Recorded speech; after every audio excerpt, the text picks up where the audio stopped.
Oh, good evening, everybody. I don't think you're going to be able to see anything here. It's 1 a.m. on Thursday, November 29th, 2019. Don't quote me on that 29th part. I believe it's the 29th. It could be the 28th or the 30th, but I believe 29th is correct. Today, the day prior, 1 hour ago, was Thanksgiving Day. 1 hour ago was the end of Thanksgiving Day.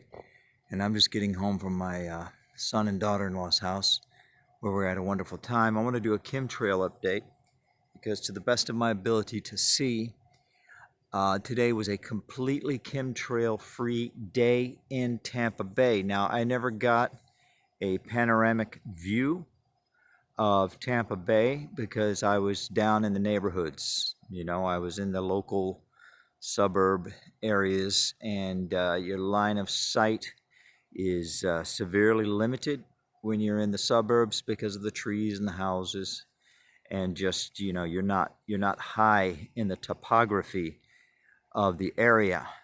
When you're out on the interstate, you're elevated, and they don't have a lot of tall buildings next to the interstates.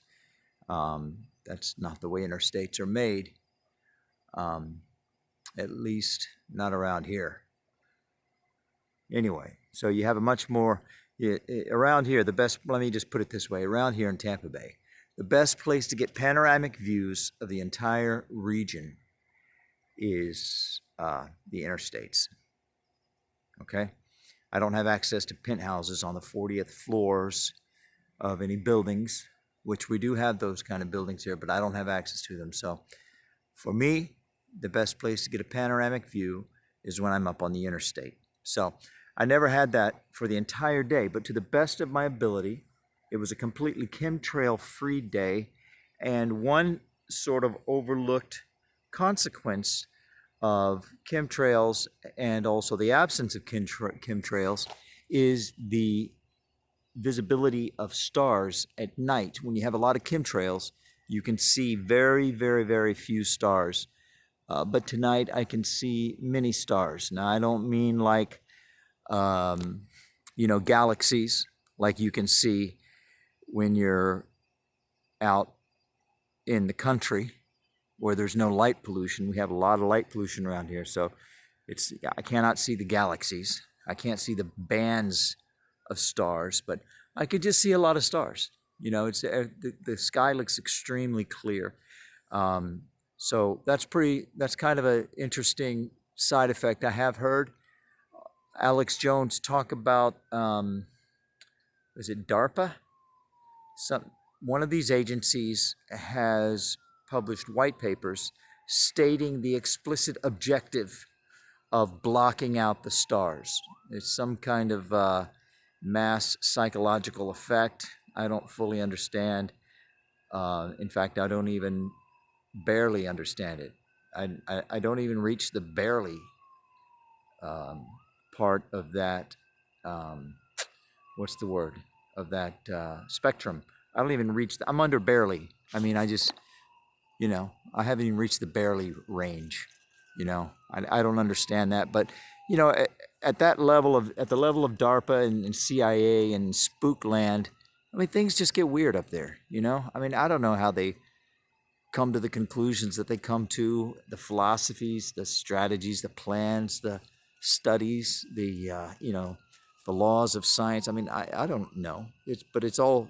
I think everybody can agree. I think we can all agree that things get weird when you get a bunch of spooks working together to further their own careers by inventing work for themselves, creating literal industries of research and scientific technological development.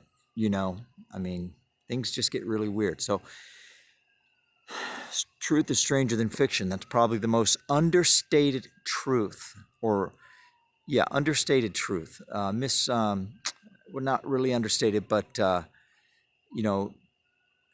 that's probably the truth that is given the least deserved credence and credibility of all truths.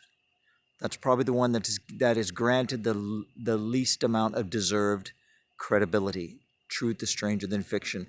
Things just get really strange, really weird when you get into these upper echelon of black budget and dark actor type of agencies with government and a multinational corporation, defense contractors, weapons developers, and so on and so forth. Just really weird. So apparently, supposedly, they have literally published white papers that are declassified, available to the public. I don't know where to get them, but supposedly they're out there somewhere, that states it is an explicit goal to block out the night sky from public view.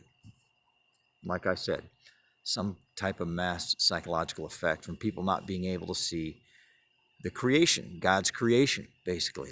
That's at my level of understanding, you know, that's just another way to separate people from their creator. That is, to separate them from his creation, right? Because the Bible does say that's one way for us to know him, by looking at his creation. So, you know, I don't know. But anyway, we had a very chemtrail-free day today, and I also wanted to say that we have been having some extraordinarily heavy chemtrail days. Extraordinarily heavy chemtrail days. I've been reporting that we've been having a lot of chemtrail-free days, and that is true. But the past week or so, it's been crazy mad.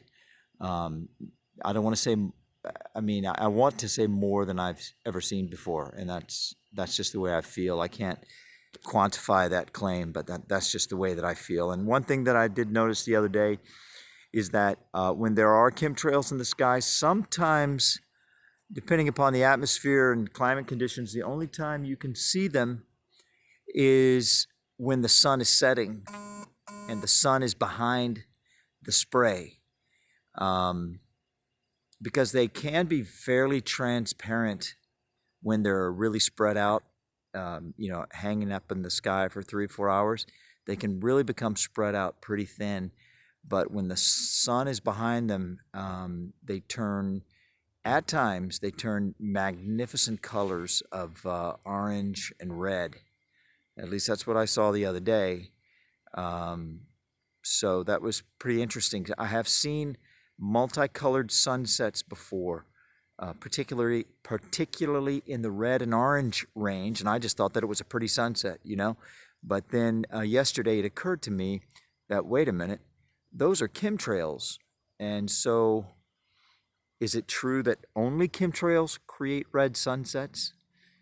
I don't know. I'm inclined to say no, but based on what I saw the other day, I'm thinking now that it's a possibility, you know. So anyway, that's the Tampa Bay Chemtrail report for Friday, 1 a.m. Friday, November 29th, 2019. God bless you. Thank you for watching. Bye.